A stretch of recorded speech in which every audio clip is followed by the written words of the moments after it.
Cuba. Sometime before dawn, the invading forces' B-26 bombers give air cover to men landing on the beach. As the sun rises, there is a surprise attack from Castro's Air Force. The B-26s are shot down. Without air cover, the anti-Castro forces' ships are attacked, and the men are cut off from their supplies. The situation looks dire. Bienvenue chez Monsieur le Professeur. Notre chaîne éducative propose des vidéos très riches dans ces matières, français, philosophie, histoire et géographie, ainsi que des cours particuliers en ligne, subventionnés, avec de vrais professeurs, diplômés, compétents et passionnés par leur métier. Leurs ambitions, exigences et excellence. À quoi servent tous les policiers que tu croises dans la rue? Et avoir encore une armée avec tous ces militaires professionnels, est-ce vraiment utile? Comment expliquer la force dont font usage les forces de l'ordre? Et est-ce que cet usage de la force peut être légitime, ou bien est-il toujours injuste? Tu t'es peut-être déjà demandé ce qui justifiait d'investir autant d'argent dans l'entretien d'une force armée conséquente, alors que nous vivons en temps de paix. Pour te donner une idée, en France, le budget du ministère des Armées s'élève à plus de 40 milliards d'euros par an. Cela peut paraître beaucoup, mais est-ce justifié? Toutes ces questions renvoient à de vieux problèmes de philosophie politique que nous allons aborder ensemble à travers un film, Raison d'État. Ce film est réalisé par Robert De Niro en 2006 et nous raconte l'histoire de Edward Wilson, incarné par Matt Damon, qui devient progressivement l'une des plus grandes figures de la CIA pendant la guerre froide. Pour rappel, la CIA est chargée d'organiser toutes les opérations clandestines du gouvernement américain dans le monde. Elle est le bras armé des États-Unis à l'étranger. Alors, que nous dit le parcours tragique d'Edward Wilson sur la puissance de l'État, cette entité que l'on apprend à découvrir dans le film? Et que penser des actions de la CIA telles qu'elles nous sont décrites dans le film? Sont-elles justes ou morales? Autrement dit, pour les États-Unis d'Amérique et donc pour la CIA, tous les moyens sont-ils bons pour atteindre leurs objectifs? Mais revenons d'abord sur le titre du film, qui peut paraître un peu mystérieux. Raison d'État. Qu'est-ce au juste que l'État? À première vue, l'État avec un E majuscule correspond d'abord à une organisation humaine chargée de contrôler un territoire. L'État, avant d'être un concept abstrait, est une réalité très concrète. Ce sont d'abord les représentants de l'État, les forces de l'ordre, policiers, gendarmes, militaires et secondairement tous les fonctionnaires. Tous ces individus sont donc au service de l'État. Celui-ci est d'ailleurs dirigé par le chef de l'État, qui incarne cette institution et auquel tout fonctionnaire est censé obéir. Mais quelles sont les missions de l'État? À première vue, la mission première de l'État est de défendre les citoyens contre toute attaque extérieure. La guerre est donc un conflit d'État à État, lorsqu'un État menace d'autres États. Dans le film, on voit que la CIA naît des ruines de la Seconde Guerre mondiale. Hitler watches German regiments stream across the River San. This was part of the river line which the invading army forced in its flanking drive through southern Poland. The Nazi Führer makes a quick tour in the conquered nation among the soldiers in captured towns. Hitler has given the word of war, and war it is. Poland has been guaranteed. S'engager au service de l'État, c'est donc d'abord l'idée qu'il faut collectivement se défendre contre des menaces extérieures. Ce n'est pas tout. Au fur et à mesure du film, notre personnage en vient à organiser aussi des attaques contre des pays qui sont censés menacer la sécurité des États-Unis. Par exemple, c'est lui qui met en œuvre le débarquement de la baie des Cochons contre Cuba en 1961. In Cuba, sometime before dawn, the invading forces' B-26 bombers give air cover to men landing on the beach. As the sun rises, there is a surprise attack from Castro's Air Force. The B-26s are shot down. Without air cover, the anti-Castro forces' ships are attacked, and the men are cut off from their supplies. The situation looks dire. On voit donc que l'État emploie des moyens comme la force militaire. Par conséquent, il semblerait que tout État soit voué à être violent, ou en tout cas à utiliser la violence comme moyen privilégié. Cette idée a été reprise par un grand théoricien et sociologue allemand au début du XXe siècle, Max Weber. Selon lui, L'État peut être défini comme l'organisation ayant réussi à revendiquer et à s'arroger le monopole de la violence physique légitime. Pour Weber, l'État est par définition violent, ou en tout cas, il est le seul à pouvoir être violent. Simplement, cette violence sera considérée comme légitime et acceptée par les citoyens. L'idée sous-jacente est la suivante. Il vaut mieux que la violence soit concentrée chez quelques-uns et encadrée par des lois, plutôt qu'elle soit offerte à tous. Pour autant, cette idée de monopole de la violence physique légitime pose problème, notamment d'un point de vue moral. Le risque est que la violence de l'État se retourne injustement contre les citoyens eux-mêmes. Dans le film, notre héros rencontre un agent du FBI qui lui demande d'espionner son professeur, soupçonné d'être un agent secret. Walk along with you. I had a chance to have a talk with a fraternity brother of yours, John Russell, the senator's son. John said you might help us. You're friendly with Dr. Fredericks? Well, he's my thesis advisor, if that's what you mean. He's been recruiting faculty members and students to join an organization called the American German Cultural Committee. It's a Nazi front. Has he talked to you about that? I'm a poetry student, Mr. Murak. I'm not political. We'd be very interested in finding out the names of some of the other organizers for the Cultural Committee. Are you asking me to spy on Dr. Fredericks? I'm asking you to be a good citizen. Voilà une autre mission, moins reluisante, de l'État. Surveiller et contrôler la population pour lutter contre les individus supposément dangereux.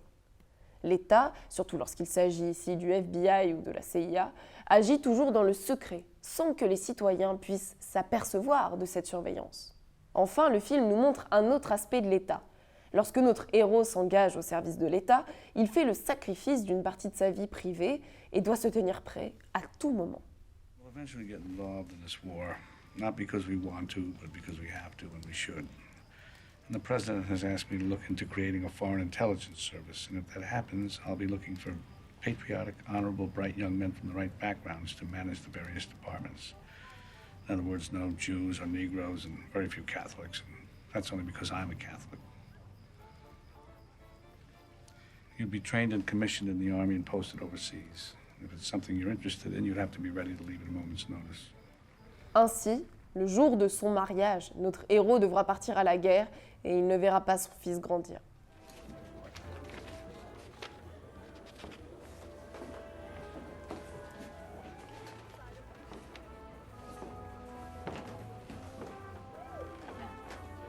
My orders came through. I'll be going overseas. When? In 1 week.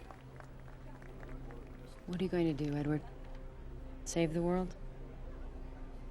En résumé, la nature de l'État serait donc d'être le maître de la violence, afin de défendre les citoyens. Mais en même temps, l'État doit aussi surveiller ces mêmes citoyens, et il exige que ceux qui le servent puissent se sacrifier. L'État est-il donc irrémédiablement injuste et illégitime ? Comment justifier ce monopole de la violence légitime, tel que théorisé par Max Weber ? C'est une vieille question. Et l'une des réponses les plus connues nous vient de Thomas Hobbes, grand philosophe anglais du XVIIe siècle. Hobbes écrit un livre fameux, le Léviathan. Dans la Bible, le Léviathan est une sorte de monstre géant, une sorte de Godzilla puissant et immortel. Cette image est très utile à Hobbes. Il nous dit que l'État est un Léviathan, un monstre froid, une puissance quasi divine, dépourvue de sentiments, qui a un rôle précis et vital. Empêcher la guerre de tous contre tous, empêcher la guerre civile, empêcher l'anarchie. Pas besoin de prendre des notes. Retrouve l'intégralité des explications dans un fascicule numérique sur le site internet Monsieur le Professeur. Tu trouveras de très nombreux conseils méthodologiques et des sujets corrigés. En effet, pour Hobbes, en l'absence d'État, nous serions obligés de vivre dans ce que l'on appelle l'état de nature, avec E minuscule, c'est-à-dire que nous serions obligés de vivre chacun isolément, comme des animaux. Et que se produirait-il à ce moment-là ? Pour Hobbes, puisque l'homme est un loup pour l'homme, chacun essaierait de tuer, de violer, de voler son prochain. Seul l'État, même violent, même parfois injuste, peut empêcher la guerre. L'argument de Hobbes est le suivant. Il vaut mieux un État trop fort que pas d'État du tout. Il vaut mieux un État absolu que la guerre permanente. Mais un tel raisonnement n'est-il pas dangereux? Cela ne légitime-t-il pas tous les crimes que l'État peut commettre et contre lesquels il serait juste de protester? Nous arrivons au cœur du problème. Si, en tant qu'individu, nous devons respecter certaines règles morales, doit-il en être de même pour l'État, dont la mission semble pourtant vitale? Le film Raison d'État est parfait, parce que justement, il nous montre que les raisons d'agir qu'ont les représentants de l'État semblent tragiquement les exempter de respecter certaines règles morales. Il aurait ses propres raisons, purement politiques, d'agir parfois immoralement. Prenons quelques exemples tirés du film. Le personnage principal se retrouve confronté à un premier dilemme alors qu'il a rejoint les services de contre-espionnage pendant la Seconde Guerre mondiale. Son mentor, à cause de son orientation sexuelle et de ses fréquentations dangereuses, est accusé de mettre en danger des secrets d'État. I'm afraid our dear English teacher has a bad habit of making easy friendships. You know, of course, about his particular sexual tastes.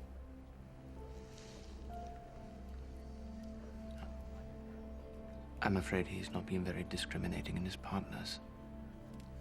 Some people are extremely worried about his exposure. I hope you two can help sort this rather delicate matter out for us. Or, il a été décidé de l'éliminer pour préserver la sécurité de l'État. Et notre héros accepte tragiquement de regarder partir son supérieur. Il se rend compte que la sécurité de l'État aura toujours, hélas, le dernier mot face aux vies et aux libertés des individus. Dans le film, la raison d'État passe avant les droits individuels. Cette idée a été défendue par un célèbre penseur italien de la Renaissance, Machiavel. Dans son célèbre ouvrage « Le Prince », il indique que le chef de l'État doit tout faire pour préserver son pouvoir et la paix, quitte à être violent, quitte à mentir, et donc à être machiavélique. Dans le film, les représentants de l'État utilisent tous les moyens pour atteindre leur but, servir leur pays et prétendument défendre leurs compatriotes. On trouve par exemple l'usage de la torture pour faire parler un ennemi supposé. Tell it to me again. Tell it to me again. Tell me your fucking name! You can say we're gonna be here a long time. Shut up! Shut up! I don't have a difference. Tell me your name! Tell me your name! Tell me your fucking name!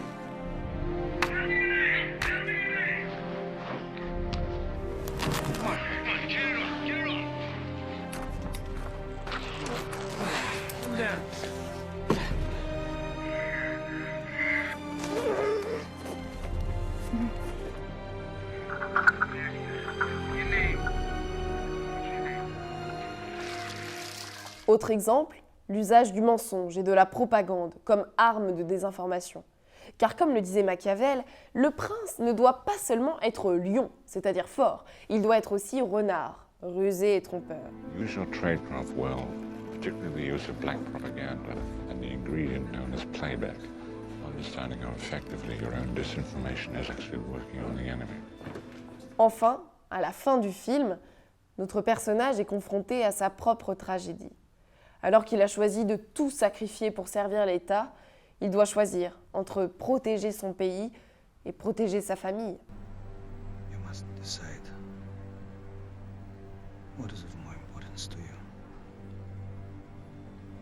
Your country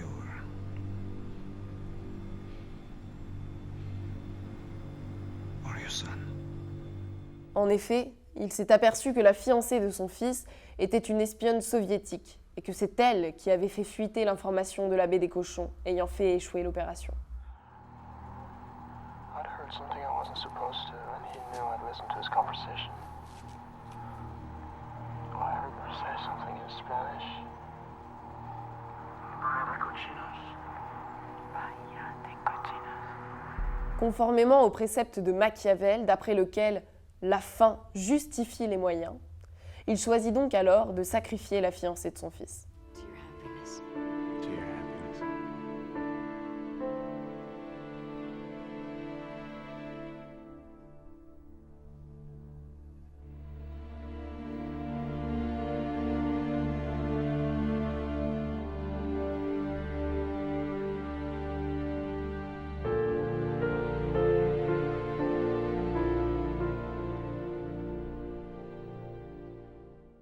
Dans le film, l'État apparaît donc au-dessus de la morale, parce que ses buts politiques ne seraient pas compatibles avec le respect des règles du bien et du mal. Nous avons affaire à un film noir, qui décrit le Léviathan de l'intérieur. L'État broie les individus et bafoue leurs droits, et que ces individus soient d'ailleurs au service de l'État ou contre lui. Dans les deux cas, l'État apparaît comme un être sans pitié et impersonnel, qui agit selon ses propres raisons, sans tenir compte des intérêts et des libertés des individus. Évidemment, une telle vision pose problème, comme le note le général qui recrute notre héros dans le film. I have to tell you, I have some real problems with this whole thing, despite how much we need it. I'm concerned that too much power will end up in the hands of too few. It's always in somebody's best interest to promote enemies, real or imagined. I see this as America's eyes and ears. I don't want it to become its heart and soul. Si le pouvoir est concentré en secret dans les mains de quelques-uns, et si l'État doit inventer des ennemis pour justifier son existence, alors l'État risque de devenir le mal qu'il était censé combattre. Le remède consisterait alors dans la légitimation de l'État, par la démocratie et la transparence. Seul un État pleinement démocratique pourrait ne pas ressembler au terrible Léviathan tel qu'il apparaît dans le film. Si tu aimes, tu peux liker, commenter et t'abonner pour me soutenir. À très bientôt!